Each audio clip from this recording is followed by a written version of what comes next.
విజయనగరం జిల్లాలో ఒక విషాద ఘటన చోటు చేసుకుంది. పెళ్లైన 8 నెలలకే భార్యాభర్తలు అనుమానాస్పద స్థితిలో మృతి చెందారు. ముందుగా భార్యను చంపిన భర్త ఆ తర్వాత తాను కూడా బలవన్మరణానికి పాల్పడినట్లుగా తెలుస్తోంది.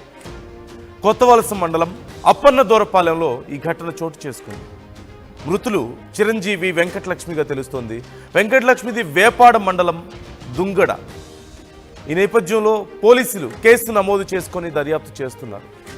పెళ్ళయి చాలా సంతోషంగా ఉంటున్న జంట 8 నెలలు కూడా గడవక ముందే ఇలా శవాలై కనిపించడంతో ఇరు కుటుంబాల్లోనూ తీవ్ర విషాదం నెలకొంది. అయితే అసలు ఏం జరిగింది?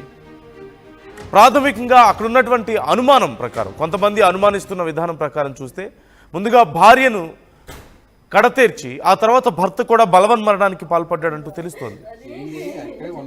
ఎగ్జాక్ట్గా ఇదే జరిగిందా, ఇంకా ఏదైనా కారణం ఉందా, ఇంకా ఏదైనా జరిగిందా అనేది తెలియాల్సి ఉంది. ప్రాథమికంగా ఈ రకంగా అనుమానిస్తున్నటువంటి పరిస్థితి కనిపిస్తోంది. అయితే అసలు ఎందుకు ఇలాంటి ఒక పరిస్థితికి దారి తీసింది, ఏం జరిగింది వాళ్ళిద్దరి మధ్యలో అనే వివరాలు తెలియాల్సి ఉంది. రాజేష్ ఉన్నారు, మా ప్రతినిధి రాజేష్ అడిగి ఫుల్ డీటెయిల్స్ తెలుసుకుందాం.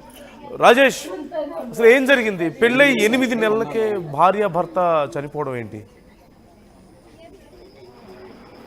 ఈ ఘటనదే తీవ్రంగా అందరినీ కలిసివేస్తున్నటువంటి పరిస్థితి కనిపిస్తుంది. ప్రస్తుతం చూసుకుంటే విజయనగరం జిల్లా కొత్తవలస మండల పరిధిలో ఈ ఘటన తీవ్ర కలకలం రేపుతున్న పరిస్థితి కనిపిస్తుంది. ఈ ఘటనపై పలు అనుమానాలు కూడా వ్యక్తం అవుతున్నటువంటి నేపథ్యం కూడా కనిపిస్తుంది. ప్రస్తుతం చూసుకుంటే కొప్పల చిరంజీవికి ఈ మధ్య కాలంలోనే, అంటే గత 8 నెలల క్రిందటే పెళ్లి కూడా అయింది. అయితే ఈ వెంకటలక్ష్మితో పెళ్లి చేసుకున్న తరుణంలోనే అక్కడి నుంచి వీరిద్దరి మధ్య గొడవలు ఏమైనా ఉత్పన్నమయ్యాయా, లేదా అంటే ఈ మధ్య కాలంలో వీరిద్దరి మధ్య ఏదైనా గొడవలు వచ్చాయా, లేదంటే ఎవరైనా సరే వీళ్ళకి అప్పులు బాధతో ఎవరైనా ఇంటిపైకి వచ్చి దాడి చేసి ఈ విధంగా చేశారా, ఏం చేశారు అనేది కూడా ఇంకెవరికి తెలియని పరిస్థితి. దీనిపైన పోలీసులు కూడా ముమ్మరంగా దర్యాప్తు చేస్తున్నటువంటి నేపథ్యం కూడా కనిపిస్తుంది. ప్రస్తుతం చూసుకుంటే కొప్పల చిరంజీవి అలాగే వెంకటలక్ష్మి ఇద్దరు కూడా నూతన వధువులు కావడంతో ఇద్దరు కూడా జగనన్న కాలనీ కొత్తవలస మండలంలో ఉన్నటువంటి ఏదైతే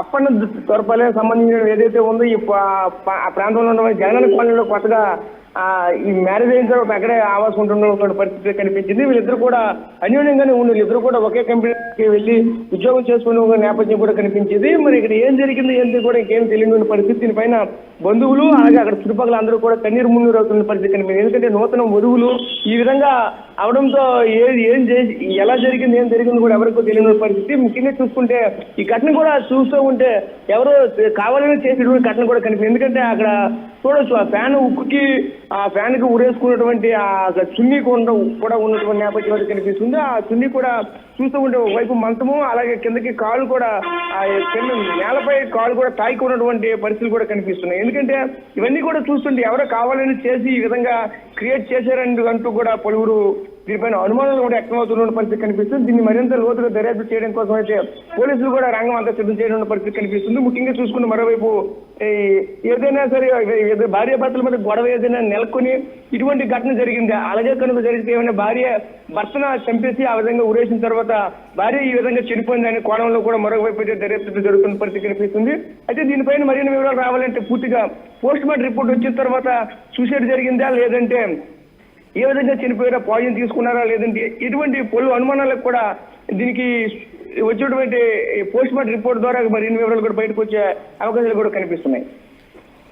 ఓకే, అంటే కుటుంబ సభ్యులు ఏమంటున్నారు? అంటే గతంలో ఏమైనా గొడవలు జరగడం కానీ ఇంకేదైనా సమస్యలు ఉండడం కానీ ఇలా ఏమైనా ఉందా? పోలీసులు కేసు నమోదు చేశారా? పోలీసులు ఏమంటున్నారు? అదే ప్రస్తుతం అయితే ఆల్రెడీ పోలీసులు కూడా వాళ్ళు కేసు అయితే నమోదు చేశారు. అంటే ఉదయాన్నే రాత్రి ఘటన జరిగింది. నేను సాయంత్రం కూడా వీళ్ళంతా కలిసి, అంటే ఇద్దరు భార్యాభర్తలు కూడా కంపెనీకి అయితే వెళ్ళి వచ్చారు. వాళ్ళిద్దరు కూడా ఒకే కంపెనీలో పనిచేస్తున్నారని స్థానికులు కూడా చెప్తున్నారు. ఆ కంపెనీకి కూడా వెళ్ళి వచ్చిన తరుణంలో ఉదయాన్నే ఏంటి ఇంకా లెగలేదు, బయటికి ఎవరు రాలేదని చెప్పేసి స్థానికంగా ఉన్నప్పుడు కొంతమంది వెళ్ళేసరికి ఇద్దరు కూడా వ్యక్తి జీవులుగా పడినటువంటి పరిస్థితులు కూడా కనిపించాయి. దీంతో ఒకసారిగా ఆ ప్రాంతంలో ఉన్నటువంటి ప్రజలంతా కూడా కన్నీరు మున్నీరు అయినటువంటి పరిస్థితి కనిపించింది. తీవ్రంగా కలకలం రేపుతున్న పరిస్థితి కనిపిస్తుంది. ఎందుకంటే ఒకవైపు చూస్తూ ఉంటే ఆ ఫ్యాన్కి సున్నితో ఉరేసినటువంటి ఘటన కూడా ఉంది. అదే తరుణంలో ఆయన కూడా నీట్ గా ఏదైతే కింద గచ్చుకు కూడా కాళ్ళు మోసినటువంటి పరిస్థితి, అంటే కాళ్ళు కింద నేలపై తాగుతూ ఉన్నాయి. అంటే ఆ తరుణంలో ఈ ఉరి అనేది సాధ్యం కాదు. ఎందుకంటే చనిపోవాలనుకునే వాళ్ళు ఈ విధంగా చనిపోవడానికి అవకాశం ఉండదు. దాని కనుక ఆ కోణంలో కూడా అనుమానిస్తున్నారు. స్థానికులు కూడా తీవ్రంగా భావోద్వేగానికి గురవుతున్న పరిస్థితి కనిపిస్తుంది. ఇద్దరు కూడా ఈ మధ్య కాలంలోనే నవదంపతులు, అంటే ఒక 8 నెలల క్రిందటే వీళ్ళిద్దరు కూడా మ్యారేజ్ అయితే అయింది. ఇద్దరు కూడా చూసుకుంటే ఆ చిరంజీవికి 30 సంవత్సరాలు, అలాగే వెంకటలక్ష్మికి 28 సంవత్సరాలు.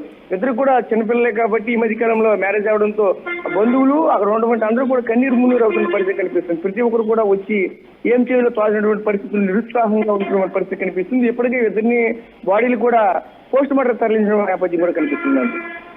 Right. Thank you Rajesh, thanks for the details. ఎవరికి ఏమీ అర్థం కాని పరిస్థితి.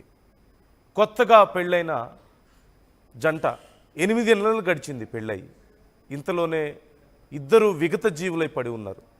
అయితే ఏం జరిగి ఉండొచ్చు అని కుటుంబ సభ్యుల్ని కానీ పోలీసులు కానీ అడిగితే ప్రాథమికంగా ఉన్నటువంటి అంచనా ప్రకారం భర్త ముందుగా భార్యను చంపి ఆ తర్వాత తాను ప్రాణాలు తీసుకున్నట్లుగా ఒక ప్రాథమికంగా నిర్ధారణకు వచ్చారు. అయితే ఇంకా దర్యాప్తు చేస్తున్నారు, నిజంగా అలాగే జరిగిందా, అసలు ఏ కారణాలతో ఇలాంటి ఒక పరిస్థితి దాపురించింది, వాళ్ళకి ఏమైనా గొడవలు ఉన్నాయా, లేదంటే ఇంకేదైనా ఆర్థిక సమస్యలు ఉన్నాయా, ఇలా అన్ని కోణాల్లోనూ విచారణ చేస్తున్నారు పోలీసులు. ఇలాంటి మేము చూపిస్తున్నటువంటి విజువల్స్ కానీ ఫొటోస్ కానీ చెప్తున్నటువంటి వార్తలు కానీ చూడ్డానికి వినడానికి కొంచెం కష్టంగా ఉండొచ్చు, సున్నిత మనసుకులు గాయపడవచ్చు. Viewers discretion is advised. జాగ్రత్తలు తీసుకోవాలంటూ ఆర్టీవీ సూచిస్తుంది.